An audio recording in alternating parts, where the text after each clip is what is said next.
السلام علیکم ورحمۃ اللہ وبرکاتہ۔ ان الحمد للہ نحمده ونستعینه ونستغفره ونعوذ باللہ من شرور انفسنا ومن سیئات اعمالنا، من يهده الله فلا مضل له ومن يضلله فلا هادي له، وأشهد أن لا إله إلا الله وحده لا شريك له، وأشهد أن محمدا عبده ورسوله، يا أيها الذين آمنوا اتقوا الله حق تقاته ولا تموتن إلا وأنتم مسلمون، يا أيها الناس اتقوا ربكم الذي خلقكم من نفس واحدة وخلق منها زوجها وبث منهما رجالا كثيرا ونساء، واتقوا الله الذي تساءلون به والأرحام إن الله كان عليكم رقيبا،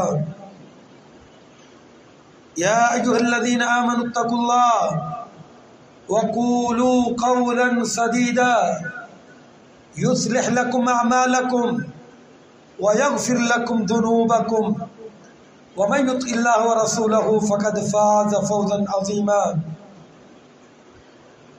أما بعد فإن خير الحديث كتاب الله وخير الهدي هدي محمد صلى الله عليه وسلم، وشر الأمور محدثاتها وكل محدثة بدعة وكل بدعة ضلالة وكل ضلالة في النار۔ قال الله تعالى: أعوذ بالله السميع العليم من الشيطان الرجيم، بسم الله الرحمن الرحيم، يا أيها الذين آمنوا اتقوا الله وقولوا قولا سديدا۔ قال النبي صلى الله عليه وسلم: آیت المنافق ثلاث، اذا حدث كذب واذا وعد اخلف واذا اؤتمن خان، او كما قال علیہ الصلوۃ والسلام۔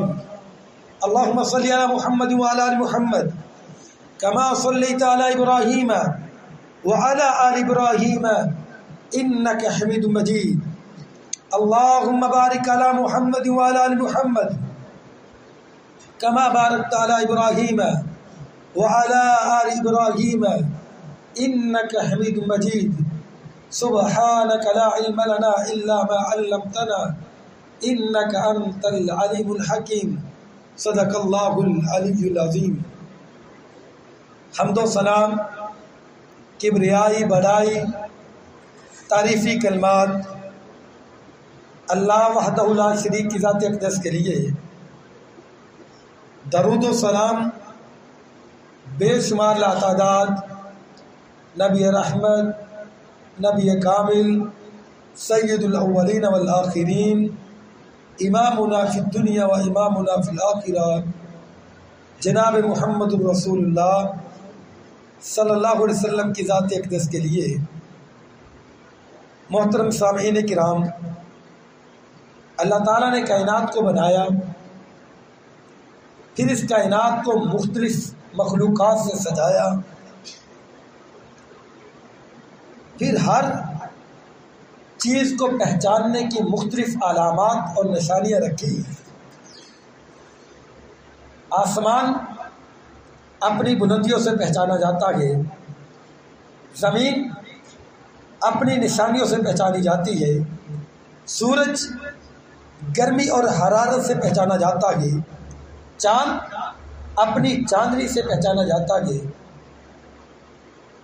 بالکل اسی طرح پھول اپنی خوشبوؤں اور رنگوں سے پہچانے جاتے ہیں، پانی اپنے ذائقوں اور لذتوں سے پہچانے جاتے ہیں، پھلوں کو دیکھ لیجئے،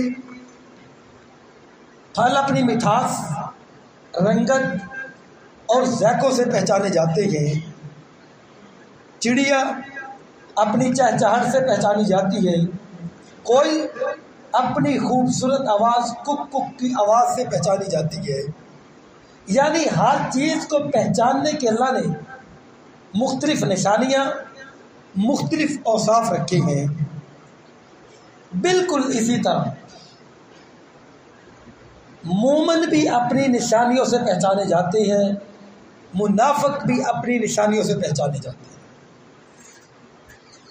جس طرح تمبا، اس میں کرواہٹ بہت زیادہ ہوتی ہے، بدبو بھی ہوتی ہے۔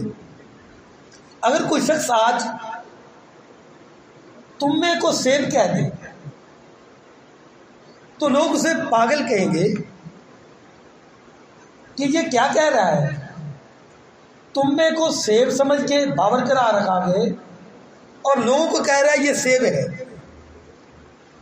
جس طرح تمبے کے اندر سیب کی نشانیاں ناممکن ہیں، بالکل اسی طرح مومنوں کے اندر منافقوں کی نشانیاں ناممکن ہیں۔ ہر چیز کو پہچاننے کے اللہ نے علامات اور نشانیاں رکھی ہیں۔ بالکل اسی طرح انسانوں کو پہچاننے کی بھی اللہ تعالیٰ نے کچھ نشانیاں رکھی ہیں۔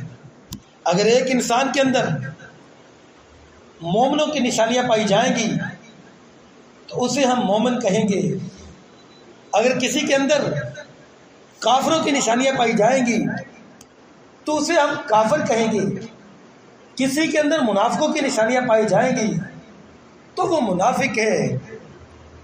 دیکھیے محبوب علیہ السلام نے اس کی حقیقت کو بیان کیا کہ صحیح البخاری کی روایت ہے، جناب ابو ہریرہ رضی اللہ تعالی عنہ اس حدیث کے راوی ہیں کہ محبوب علیہ السلام نے فرمایا آیت المنافق ثلاث، منافقوں کی 3 نشانیاں ہیں۔ مسلم کی روایت میں یہ الفاظ ہیں، اربع من کن فیہ کان منافقا خالصا، جس کے اندر 4 طرح کی نشانیاں پائی جائیں گی، جس شخص میں، جس گھرانے میں، جس معاشرے میں، جس سوسائٹی میں 4 طرح کی نشانیاں پائی جائیں گی وہ پکا ٹھکا منافق ہے۔ اب ہم نے چیک کرنا ہے۔ پہلی آپ نے فرمایا اذا حدث کذب، منافق جب بات کرتا ہے تو جھوٹ بولتا ہے۔ وَإِذَا وَعَدَ أَخْلَفَ، وعدہ کرتا ہے تو وعدے کی خلاف ورزی کرتا ہے۔ تیسری علامت وَإِذَا اؤْتُمِنَ خَانَ، اس کے بعد چھوٹی سی بھی امانت آ جائے نا، حقیر سی امانت، اس میں بھی خیانت کرنے سے باز نہیں۔ وَإِذَا خَاصَمَ فَجَرَ، جب لڑائی جھگڑا کرتا ہے تو گالیاں بکتا ہے، گالیوں پہ اتر آتا ہے۔ آپ نے فرمایا جس کے اندر یہ 4 نشانیاں پائی جائیں گی کان منافقا خالصا، وہ پکا ٹھکا منافق۔ میرے محترم اب ذرا سوچیے، ہم میں سے تو اکثر لوگ یہ چاروں کام ہی کری جا رہے ہیں۔ مجموعی طور پہ زیادہ لیجئے کہ یہ علامت مجھ میں اور آپ میں نظر تو نہیں آتی، ہمارے گھر میں یہ علامات تو نہیں پائی جاتی۔ دیکھیے سیدنا نوح علیہ السلام کا بیٹا ہے، نبی کے گھرانے میں پرورش پانے والا ہے، یہ کنان ہے، نبی کے گھرانے میں ہے، نشانیاں مومنوں والی نہیں ہیں، تو اللہ نے قرآن میں اعلان کر دیا نوح انہ لیس من اہلک انہ عمل غیر صالح، نوح یہ تیرا بیٹا نہیں ہے، اس کے اندر مومنوں والی نشانیاں ہی نہیں ہیں، مسلمانوں والی نشانیاں ہی نہیں ہیں، حالانکہ نوح کا لگتے جگر ہے۔ تو اللہ نے قرآن میں کیا دیا انہ لیس من اہلک، نوح تیرے بیٹے تو وہ ہیں جنہوں نے تیرا کلمہ پڑھا، انہ عمل غیر صالح، اس کے اندر تو مومنوں والی نشانیاں نہیں ہیں، لہذا یہ تمہارا نہیں ہو سکتا۔ میرے محترم، اب ذرا جائزہ لیجئے، ہم اپنے آپ کو نیک سمجھتے ہیں، کیوں؟ ہم مسلمانوں کے گھروں میں پیدا ہوئے ہیں، ہمارا نام مسلمانوں والا نام ہے، ہم پانچوں ٹائم کے نمازی ہیں، صدقہ خیرات بھی کر لیتے ہیں، ہماری مسجد کا مینار بڑا اونچا ہے، مسجد بن رہی ہے اس میں حصہ بھی ڈال لیتے ہیں، ہمارا نام عبد الرحمن، عبداللہ، عبد الماجد، عبد الہادی، نام مومنوں والے ہیں، نام مسلمانوں والے ہیں، لیکن ہمارے کام کیا ہے؟ محترم، آج کل ان باتوں سے بچنا بہت مشکل ہو گیا۔ کیوں مشکل ہو گیا؟ کہ سارا معاشرہ ہی ایسے بڑھتا چلا جا رہا ہے، چھوٹی چھوٹی بات پہ جھوٹ، چھٹی لینی ہے تو جھوٹ، گھر میں لیٹ ہو گئے تو بیوی سے جھوٹ، فون آ گیا ہے تو دوستوں سے جھوٹ، گھر میں بیٹھے ہوئے ہیں کوئی پیسے لینے والا آ گیا ہے، بچے کو کہتے ہیں اسے بتا دو بابا گھر میں نہیں ہے۔ یہ کیا تربیت کر رہی ہے؟ موبائل نے تو جھوٹ کو بہت ہی عام کر دیا۔ میرے محترم، یہ جھوٹ اتنا عام ہو گیا، اس جھوٹ سے یہ ممبر و محراب کے وارث بھی نہیں بچ پائے۔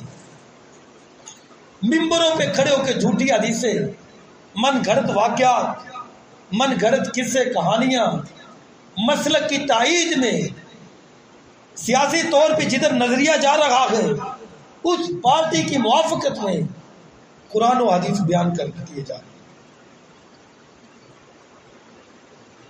آئیے، محبوب علیہ السلام نے بیان کیا، لوگوں اس جھوٹ سے بچو، یہ بڑی خطرناک بیماری ہے۔ ہمارے جتنے معاملات ہیں، ابھی پچھلے ہفتے ایک حافظ قرآن سے میری ملاقات ہوئی تو سبز منڈی میں کام کرتا ہے، کہتا ہے کر صاحب آپ کو کیا بتاؤں، جھوٹ نہ بولے تو کاروبار چلتا ہی نہیں۔ یہ کیسا ہمارا نظریہ بن گیا؟ کہتا ہے جھوٹ نہ بولے تو تجارت میں گاہک کو ڈیل کیسے کرے، اس کے بغیر تو گاہک پھنستا ہی نہیں۔ ہماری مجبوری بن گئی ہے جھوٹ میں۔ اور میرے محترم، نہیں نہیں نہیں، محبوب علیہ السلام کی ابھی 11 سال کی عمر تھی جب پہلا تجارت کا سفر کیا تھا، صرف 11 سال کی عمر تھی، اور پورے مکہ میں آپ کی صداقت، امانت اور دیانت کے ڈنکے بجائے جاتے تھے۔ سیدہ خدیجہ نے پہلے سفر کے لیے آپ کو بھیجا اور میسرہ کو نگران بنا کے بھیجا، میسرہ جاؤ، خصوصی طور پہ محمد کا خیال رکھنا صلی اللہ علیہ وسلم۔ آخر یہ اس میں کیا صلاحیتیں ہیں، کیا خوبیاں ہیں کہ پورے علاقے میں اس کی صداقت اور امانت کے ڈنکے بجائے جاتے ہیں۔ لوگ پہلے بھی تجارت کے لیے جاتے تھے، بعد میں بھی جاتے رہے ہیں۔ تجارت کے لیے جو جھوٹ بولنے والے تھے، جن کا نظریہ تھا کہ جھوٹ کے بغیر نفع نہیں ہوتا، محبوب علیہ السلام اسی قافلے کے ساتھ گئے تھے جو تجارت میں بڑے ماہر تھے۔ آپ نے امانت داری اور دیانت داری سے سودا بیچا، منٹوں میں بکا، نفع بھی ڈبل گیا، واپس آ کے پیش کیا۔ سب سے پہلے سودا آپ کا بکا کیونکہ خالص تھا، جتنا ریٹ مانگا اتنا ملا، نفع بھی ڈبل۔ میسرہ کہنے لگا واپسی پہ، محمد صلی اللہ علیہ وسلم یہ کیا معاجرہ ہے، سالوں سال ہم تجارت کر رہی ہے لیکن اتنا نفع کبھی نہیں ملا جتنا آج ہم نفع اٹھا کے جا رہے ہیں۔ کوثر و تسنیم سے دھلی ہوئی زبان کبھی جھوٹ نہیں بول سکتی۔ آپ نے جب بتا دیا گیا کہ جب تم تجارت میں سچ بولو گے، وَبَيِّنَا بُورِكَ لَهُمَا فِي بَيْعِهِمَا، اللہ دونوں کے مال میں برکت ڈال دے گا، خریدنے والا اور بیچنے والا دونوں کے مال میں اللہ برکت ڈال دے گا۔ ہمارا دین اسلام اتنا خوبصورت ہے، اتنا خوبصورت ہے، اس کو جھوٹ سے اتنی نفرت ہے۔ اگر ایک ماں اپنے بچے کو بلاتی ہے نا، بیٹا ادھر آؤ تمہیں چیز دیتی ہوں، اگر وہ ماں نہیں دیتی تو محمد کریم صلی اللہ علیہ وسلم نے یہاں پہ بھی بتا دیا اس ماں کے نامہ مال میں جھوٹ لکھا جائے گا۔ جناب عبداللہ بن عامر رضی اللہ عنہ بیان کرتے ہیں محبوب علیہ السلام ہمارے گھر میں تشریف لائے، اس وقت ابھی میں چھوٹا تھا، بچہ تھا، کھیلتے کھیلتے باہر چلا گیا، میری ماں نے بلایا، بیٹا عبداللہ ادھر آؤ تمہیں ایک چیز دیتی ہوں۔ محبوب علیہ السلام نے کہا ام عبداللہ تو کیا دینا چاہتی تھی؟ کہا یا رسول اللہ صلی اللہ علیہ وسلم اس کو یہ کھجور دینا چاہتی تھی۔ آپ نے کہا اما انکی لو لم تفعلی کتبت علیک کتبۃ، ام عبداللہ اگر تو اس کو یہ کھجور نہ دیتی تیرے نامہ عمل میں جھوٹ لکھا جانا تھا۔ آج ہم بچوں میں کیا تربیت کرتے ہیں، گھر میں بیٹا ادھر آؤ تمہیں یہ چیز دیتا ہوں، ادھر آؤ تمہیں یہ بھی لے کے دیتا ہوں، یہ بھی لے کے دیتا ہوں، ایسے وعدے نہ کرو۔ ابھی تو وہ بچے ہیں، بڑے ہو کے ان کی یہی عادت بن جائے گی کہ میری ماں اور میرا باپ اس کو عیب نہیں سمجھتے، انہوں نے بھی یہی کام کرنا۔ پھر ہم بڑے ہو کے پریشان ہوتے ہیں کہ میرا بیٹا یہ مجھ سے جھوٹ بولتا ہے، میری بیٹی مجھ سے جھوٹ بولتی ہے۔ کیوں؟ ہم نے تربیت ہی ایسی کر دی ہے۔ ہمارے نزدیک جھوٹ عیب سمجھا ہی نہیں جاتا۔ میرے محترم، یہ بہت خطرناک بیماری ہے، اس سے بچو۔ امام کائنات علیہ السلام نے فرمایا منافقوں کی نشانیوں میں سے سب سے پہلی نشانی یہ جھوٹ ہے۔ میں کبھی کبھی آتا ہوں نا گاڑی میں بیٹھے تو ڈرائیور فون سن رہا ہوتا ہے، ابھی نکلا پتوں کی سے ہے، بتا رہا ہوتا ہے میں ٹھیک موڑ پہنچنے والا ہوں۔ سواریاں پتوں سے نکل رہی ہوتی ہیں اور کہیں اور کر رہی ہوتی ہیں، پورے مجمع میں جھوٹ بولتے ہوئے شرم محسوس ہی نہیں کرتے۔ اتنا جھوٹ عام ہو گیا کہ جھوٹ کو گناہ سمجھا ہی نہیں جا رہا۔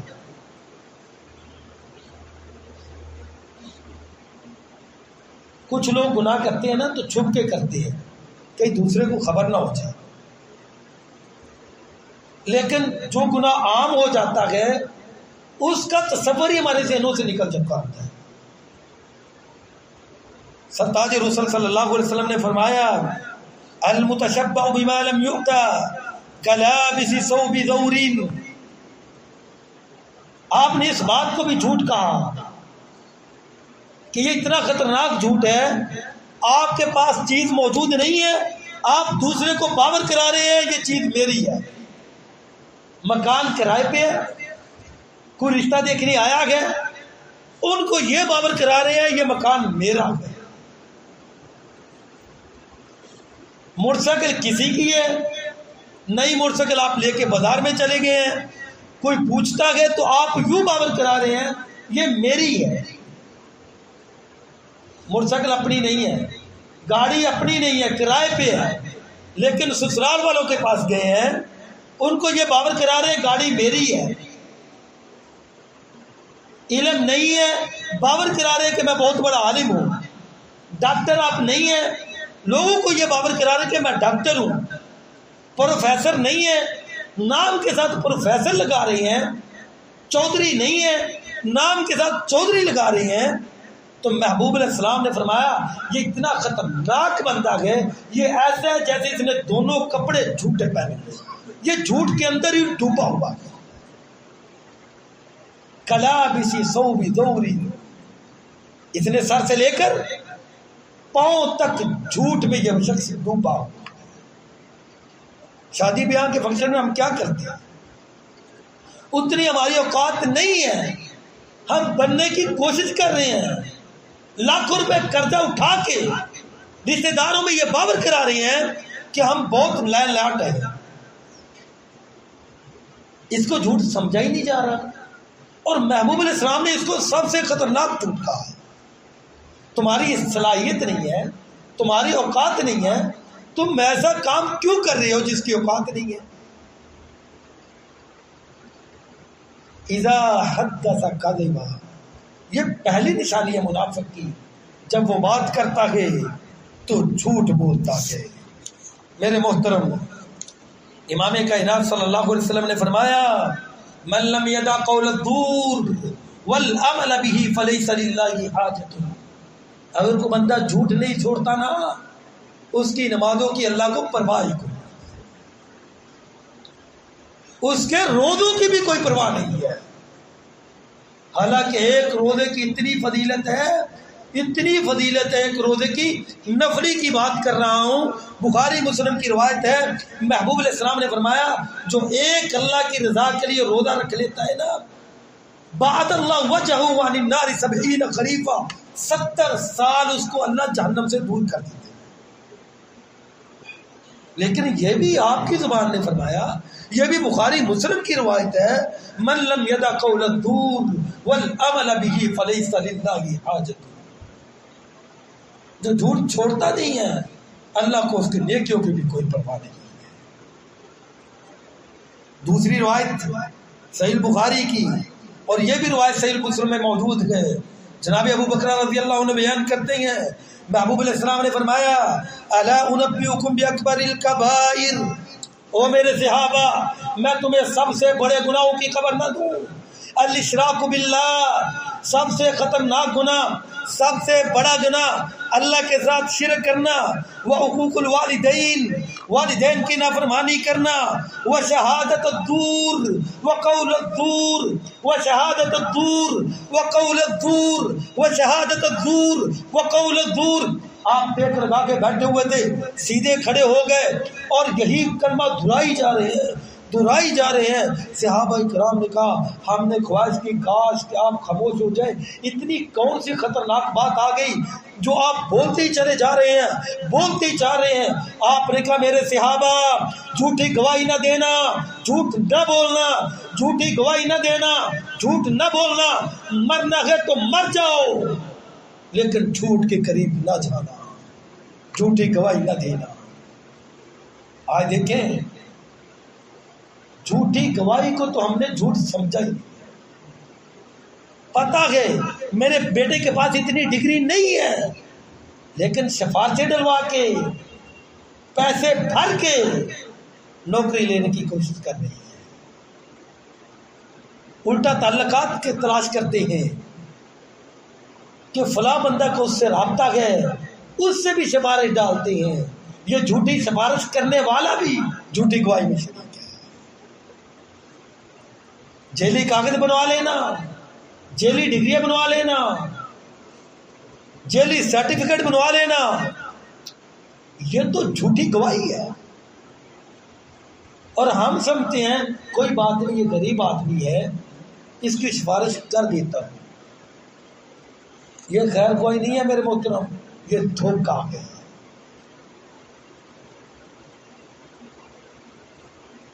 اسی کا نام تو جھوٹ ہے، اسی کا نام تو جھوٹی گواہی ہے۔ خیر خواہی کہاں پہ ہے؟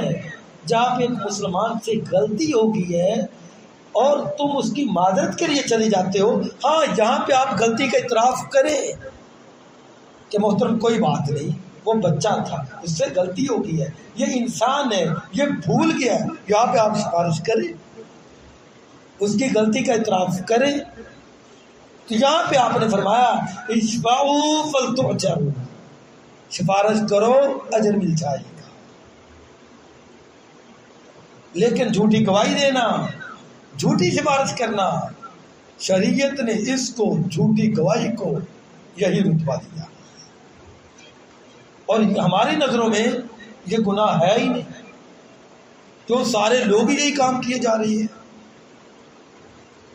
میرے محترم ہماری نظروں سے گناہ کی اہمیت گر گئی ہے، اس کا یہ مطلب نہیں ہے کہ اللہ اور اس کے رسول کی نظروں میں بھی گناہ کی اہمیت گر گئی ہے۔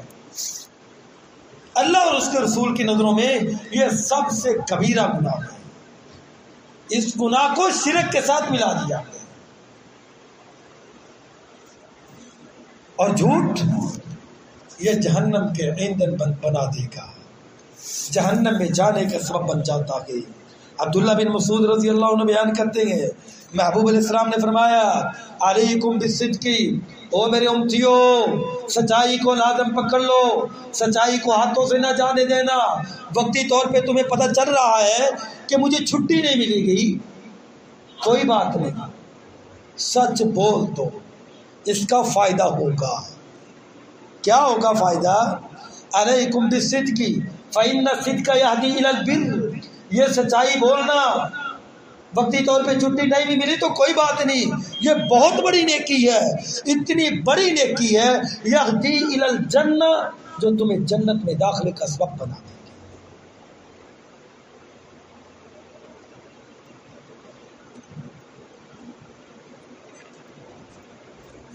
وَإِيَّاكُمْ وَالْكَذِبَ، جھوٹ سے بچ جاؤ، جھوٹ بڑی خطرناک بیماری ہے، اتنا خطرناک گناہ یہدی الی النار، یہ جہنم کا ایندھن بنا دے گا۔ جھوٹ بول کے چھٹی تو مل جائے گی، درخواست تو منظور ہو جائے گی۔ ہم نے دیکھا کچھ لوگوں کو کہ وہ جھوٹ چھٹی لینے کے لیے اپنی دادی اور دادے کو مار دیتے ہیں۔ میں نے ایک شخص سے پوچھا آپ نے یہ کام کیوں کیا ہے؟ کہتا وہ تو پہلے ہی مرے ہوئے تھے، میں نے کہا اس بہانے چھٹی مل جائے گی۔ نعوذ باللہ۔ لوگوں نے یہ سمجھ لیا ہے کہ جب تک جھوٹ نہیں بولیں گے ہمیں چھٹی نہیں ملے گی۔ یہ نظریہ ہی غلط ہو گیا ہے۔ میرے محترم، بخاری مسلم کی روایت ہے، محبوب علیہ السلام نے فرمایا آیت المنافق ثلاثہ، منافقوں کی 3 نشانیاں ہیں۔ پہلی نشانی اذا حدث کذبا، جو بولتا ہے تو جھوٹ بولتا ہے۔ اللہ خالق و مالک سے دعا ہے اللہ تعالیٰ مجھ اور آپ کو سچ بولنے کی توفیق عطا فرمائے، سچوں کا ساتھ نصیب فرمائے۔ وما توفیق الا باللہ، اقول قولی ھذا استغفر اللہ العظیم الجلیل لی ولکم ولسائر المسلمین من کل ذنب فاستغفروہ انہ هو الغفور الرحیم۔